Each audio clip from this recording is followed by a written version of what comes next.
In this summer series, I have tried to limit myself to movies released within the past 12 months or so, but I have made a couple of exceptions, one of which is today's film. Quartet was released about 4 years ago, so not that long ago, and I probably wouldn't have paid any attention to it at all if I hadn't seen Dustin Hoffman on the David Letterman show talking about Quartet as his first attempt at movie directing. The clip he showed that night cracked me up, and I decided I have to see this movie. The story takes place in a retirement home for professional musicians in England called Beecham House. Every year on Giuseppe Verdi's birthday, the residents of Beecham House stage a concert to raise funds for their home. But this particular year, they discovered that Beecham House's finances are thinner than usual, and there's a real chance the home will have to close down. Enter Jean Horton, played by the one and only Maggie Smith, who is 1/4 of a famous operatic quartet that recorded the definitive rendition of Bella Figlia dell'amore. I checked with the expert at home and made sure I was pronouncing that right. Is from Rigoletto. Now, since 3/4 of the quartet are already living at Beecham House, the residents are sure that a concert reuniting the famous quartet will draw a huge crowd and make a ton of money for the home. But there are a couple of problems. First of all, Jean has vowed never to sing again and is adamant in her refusal to perform. Plus, her ex-husband, Reg, is part of that quartet, and he's still nursing wounds from his marriage to Jean. She had been unfaithful to him several times, and their parting was extremely bitter. Reg is even angry that he wasn't told that Jean was coming to live at Beecham House, and he certainly doesn't want to perform with her. Now, at this stage in the story, it's obvious that many of the residents of Beecham House, particularly Jean and Reg, are prisoners of their pasts. Old wounds, old mistakes, old decisions, old ghosts have driven a stake in the ground of their lives, and they can't wander far from it. As she discusses her reasons for not singing, Jean says to a fellow resident, "You must understand, I was someone once." To Jean, the past is all that matters now, and its successes as well as failures set today's agenda. Now, I wonder if the woman in the reading from John 4 might have said much the same thing. She too is a prisoner of her past. But despite many popular interpretations of this story, we don't really know a lot about this woman's personal past. We know she'd been married 5 times. We know she's currently living with a man who wasn't her husband. Plus, we're told that she came to draw water around noon, and so we assume that she didn't want to interact with the other women of the village, which used the well as a site for a social gathering. And therefore, for years, commentators and preachers have often described this woman as a first-century Jezebel wearing a split skirt, sporting a tattoo that says, "I live to boogie," who was married and divorced 5 times and currently is shacking up with her boyfriend, probably somebody else's husband. But John never tells us how old this woman was. Maybe she just outlived 5 husbands. That happened a lot in the ancient world. Maybe the man currently at home was a former brother-in-law who was sick, or maybe he was one of those men that spends his days in the attic doing macrame and talking to an imaginary friend. And maybe she came to the well at noon just because she was thirsty. In other words, we don't have to assume some terribly checkered past for this woman. What we can infer is that she, like many of the characters in Quartet, is stuck in her past. She's surprised when Jesus asks her for a drink because, in the past, Jews and Samaritans had nothing to do with each other. She argues with Jesus about the place for true worship because in the past that had been a bone of contention between the races. When Jesus identifies himself as Messiah, she's rocked back on her heels because in the past she was taught the Messiah wouldn't look like this hayseed from Nazareth. And when Jesus accepts her for who she is, affirms her worth as a person, even with the baggage of her life, whether sinful or painful or both, she is blown away because in the past, other people could only see her through that lens. Are you a prisoner of your past? Oh, there's the we've never done it that way before kind of prison, but there's also the prison of your own mistakes and your own sorrows. Some people drop anchor in them, define themselves by them, and constantly travel life in a circle like a rowboat with only one oar. Ernest Hemingway was once gathered in a Paris bistro one evening with a bunch of his fellow writers, and he challenged them to a contest. He challenged them to write the most emotionally charged piece of fiction they could possibly write. Hemingway won the contest with these words: "For sale, baby shoes, never used." Those 6 words capture a poignant sorrow that attaches itself to a soul like a barnacle and never lets go. Those 6 words tell of a past that dogs one's steps, condemning a person to walk that same path again and again and again. I think of the teacher who came into class one day and held up a glass of water, and the students expected the old, "Is this glass half empty or half full?" question, but instead she said, "How heavy is this glass of water?" And the guesses ranged from 8 ounces to 20 ounces, and finally the teacher said, "Actually, the absolute weight doesn't matter. What matters is how long I hold it. If I hold it for a minute, it's not a problem. If I hold it for an hour, I'll have an ache in my arm. If I hold it for a day, my arm will feel numb and paralyzed. In each case, the weight of the glass doesn't change. But the longer I hold it, the heavier it becomes." Just like that glass of water, the reality of your past and my past isn't important. It's how long we hold on to it that counts. The longer we hold it, the longer we nurture it, the longer we brood over it, the heavier it will become. So heavy, in fact, that it becomes like a millstone that's impossible to drag along. Are you hanging on to your past? Like I've told you before, the past gets a vote in how you live in the future, but your past should never get a veto. The mere fact that you have a past means you have a future. If you have a past, you have a future. Slowly throughout the movie, quartet Reg and Jean come to believe they have a future. Slowly, Jean comes to believe that she can sing again. Both of them come to see how they've been giving their past a veto instead of just a vote. Just like the woman in John 4. If we had read on farther than verse 26, we would have seen her rushing off to tell others about Jesus, and that many in the city believed in Jesus because of her testimony. No longer was she a prisoner of her past. Now she was free to walk into a promising future. If I have a past, I also have a future. If you have a past, you also have a future. You don't have to be shackled to whatever you have done to life or to whatever life has done to you.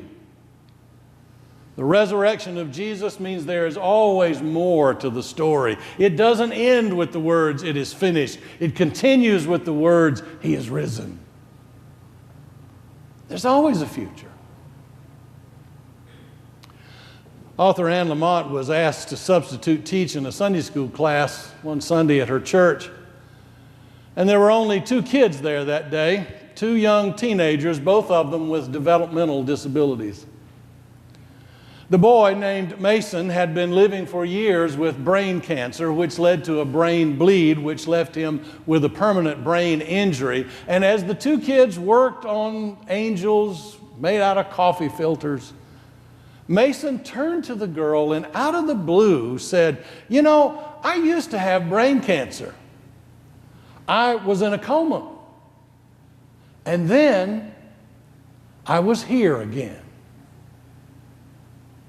I love that. And then I was here again. I used to be imprisoned in a coma, but now I'm here again. I used to be imprisoned in my past, but now I'm here again.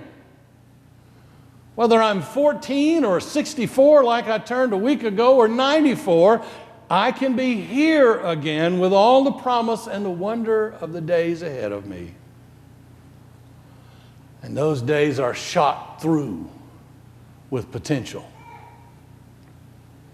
In Galatians 6, Paul says, "Whenever we have an opportunity, let us work for the good of all." Now that word translated opportunity is the Greek word kairos, which can be translated time. You see, in the New Testament Greek, you have two different words for time. There is chronos, from where we get our word chronology, and it means ordinary, routine, 9 to 5 kind of time. But kairos is a special kind of time, a time of opportunity, a time brimming with wonder and expectation. So Paul is saying, whenever we have a kairos moment, whenever we have a sense of God breaking into our normal tedium, let's seize that opportunity for our own good and for the good of everyone else. At the end of quartet, just as the singers are about to take the stage to sing Bella Figlia d'Amore, Reg asks Jean to marry him again. And once on stage, she whispers, yes. It's a kairos moment. It's a moment of opportunity, not only for them, but for all the residents of Beecham House. Those moments come to us all if we will but open our hearts to see them. Of course, you can't force those moments to happen. They're always gifts. All you can do is seize the moment when it comes, and sometimes we aim too low. We seize moments that aren't real opportunities. Last February, when I was attending the Stetson Pastor School, one night I walked down the hall from my hotel room to take the elevator to the 6th floor to get some ice. I pressed the elevator button, and while I was waiting, I heard the loudest belch I've ever heard in my entire life down the hall. And about that time, around the corner came a good old boy, complete with John Deere cap, ratty t-shirt, looking for all the world like he lived so far back in the woods, Christmas didn't get to his house till February. I have expected him to introduce himself as Bubba from Two Egg, Florida. The elevator opened, we both got on, I pressed the button for the 6th floor, we started going up, and he said, "Oh, we're going up." I said, "Yeah, I need to go to the 6th floor." And he said, "Well, I've never been to the 6th floor." You know, we're supposed to seize the moment, but some of those moments just aren't worth seizing. We aim too low. Then again, sometimes we aim too high. We think we can create a kairos moment if we just try hard enough. There's a story from back in the old days of the Old West about an evangelist by the name of L.M. White who was preaching in a church, and he called for the sinners to come down to the altar and kneel and pray. And down the aisle came a great big cowboy wearing 2 6-shooters, wearing large spurs on his boots and carrying a rawhide whip. And during the prayer, he began to shout hallelujah and to jump around, which stabbed all the people down there with his spurs. And then his whip was thwacking even more of them. And finally, Preacher White got a snootful of it. He came down from the pulpit and grabbed that cowboy by the scruff of the neck and threw him out of the church building, at which time the cowboy drew one of his 6-shooters. Preacher White was faster with his gun than he was, and he suggested that it might be healthier for him if he left the premises. Then he turned around and he saw that pandemonium had broken out in the entire church service, and so he yelled at everybody, "Sit down! We came here to worship God, and we're going to do it if I have to kill somebody."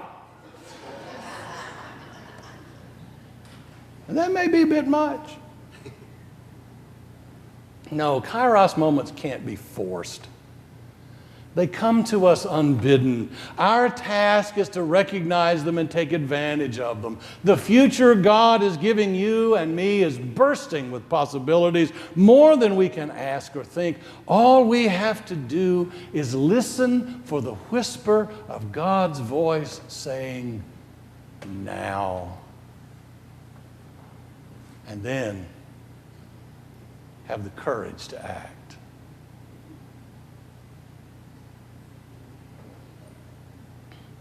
Many of you remember Paul Hoffman, who did a weekend workshop with us here several years ago. How many of you were here for that?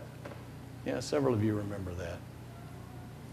Hoffman tells about the time when he was gathered with the elementary and middle school children of his church for an evening of food and music and education that they call Bread for the Journey. It was about 7 o'clock, and they'd all come together for a closing worship service.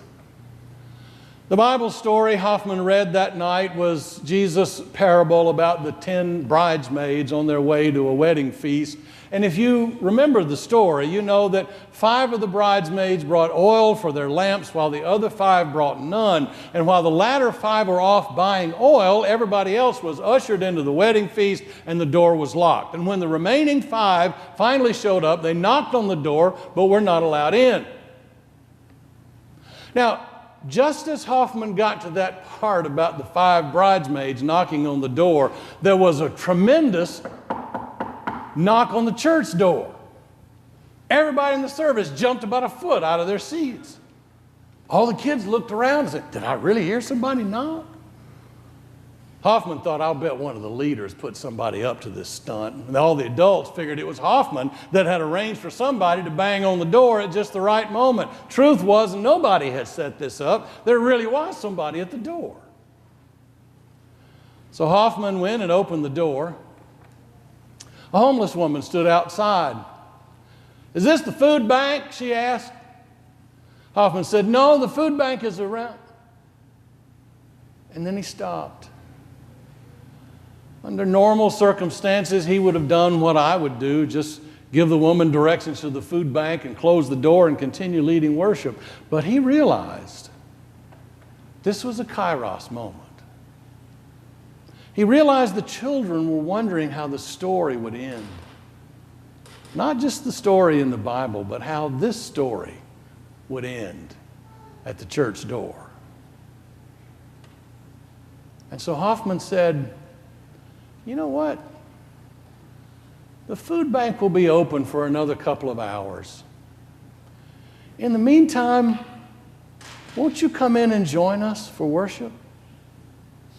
We'd love for you to have a place among us and pray with us, and then we'll make sure you get all of the food you need." The homeless woman smiled as tears rimmed her eyes. And she said, "Thank you. I believe I will." And for a few moments at least, the artificial divisions we draw between ourselves were erased. It was a Kairos moment. A moment pregnant with the Spirit of God. And those moments are just as available to you as they are to anybody else. Amen.